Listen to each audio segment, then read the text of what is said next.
Hey folks, how are we doing today? We're going to give a shot at making a rattlesnake key fob here today. What I've got is a pretty short piece of coyote colored paracord. I'm actually going to measure it real quick and see what we're working with. One of the things I found as I was going along learning some of this stuff is I never knew how much cord people were using. 2, 3, this is right about 4 feet. This is actually a scrap piece I had left over. So we're going to go ahead and use it, and we're going to use this small split ring that I got at a hobby store, I think in maybe their jewelry section. Came in a big package. They work really well. So we'll get going. We'll get started on this rattlesnake key fob. I'm going to go ahead and find about my halfway point here. What we're going to do is we are going to roll that over each other. Actually, you know what? We're going to scratch that. We're going to start over. I'm going to send this split ring down my cord so I have it on there. Alright, now we're going to go ahead and find roughly our halfway point. We're going to fold the cord over each other, creating an X. Now, what I want to do is I'm going to take 6 or 8 inches of this bottom and pull it through. I'm going to take it and pull that back out of the top. That's just so that I have this one going over the top. I want that a little longer. That's going to be my weaving cord. Now once I have this, the center isn't actually where I want that split ring.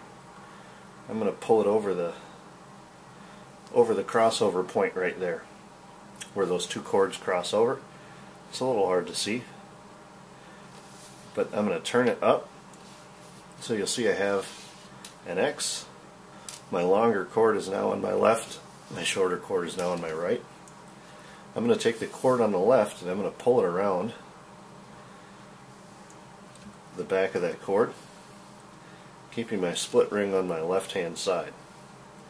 So now I just have that cord on my left shooting straight out the top,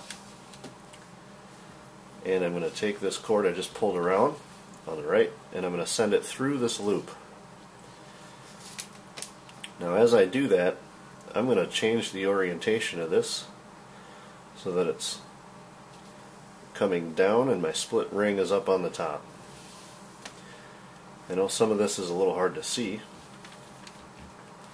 Now I'm just going to let this one drape straight down, and this is what we've got so far. I have a loop on my left hand side with a single strand on the right, and my longest strand coming out the back of it. And here's where we begin weaving. What I want to do, again, some of this is going to be hard to see, so I'm going to talk you through it as I go. I'm going to come around the cord on my right, underneath, and I'm going to come out in between this loop, and I'm going to snug that up, pull everything up to the top.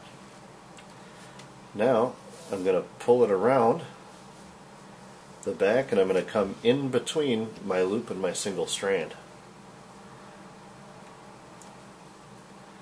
Alright, now I'm going to dive back through the middle of the loop and all the way around to the right around my single strand.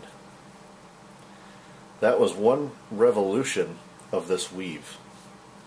Now I want to keep repeating this same process, and you'll see I'm going to keep as much pressure on this as I can to keep everything snug as I go.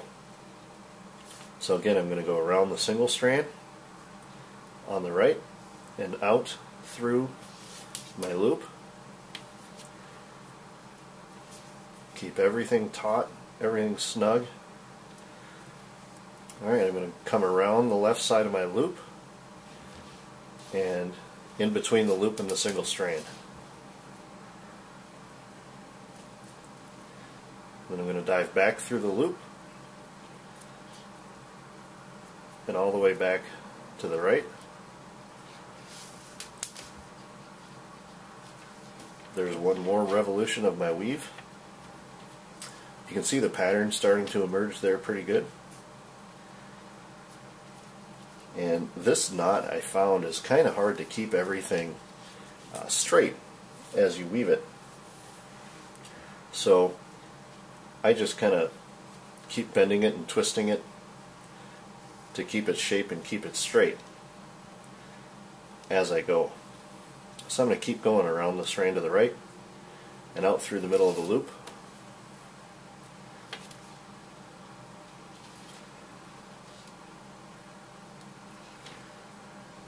I'm going to go back around and out in between the loop and the single strand. Dive back through the loop and come back out to the right. Alright, around the strand on the right, up through the loop.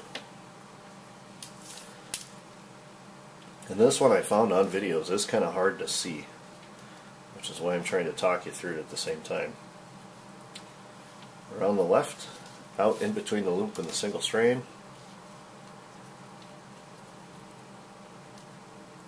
Down through the loop, around the strand on the right.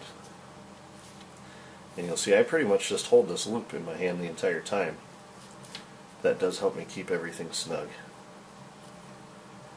Around the strand on the right and up through the loop.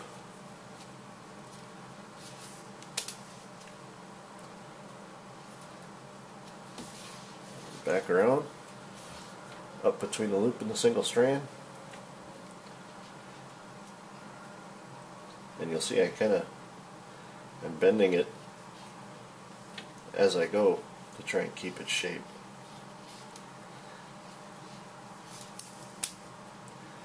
Alright, so we're just going to keep doing this until we have... Oh, sorry about my phone there, folks. We're just going to keep doing this until we've got the desired length. So you want your last pass to go through this loop. That's what you're going to use to secure it. Now, using your hemostats, you want to look at this long end, follow that cord up to the top, then see where it comes from on the opposite side, and you're going to pull that into the loop up through and out here. So I can see where that one is coming through here, and I need to reach in and grab that with my hemostats, which is a little hard to see on camera, I'm certain of it.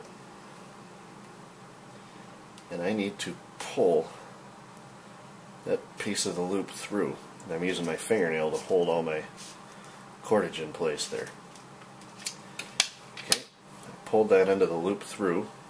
Once I've done that, it'll kind of bend it in half a little bit. I want to straighten everything back out. And then I want to keep pulling that down and out the other side.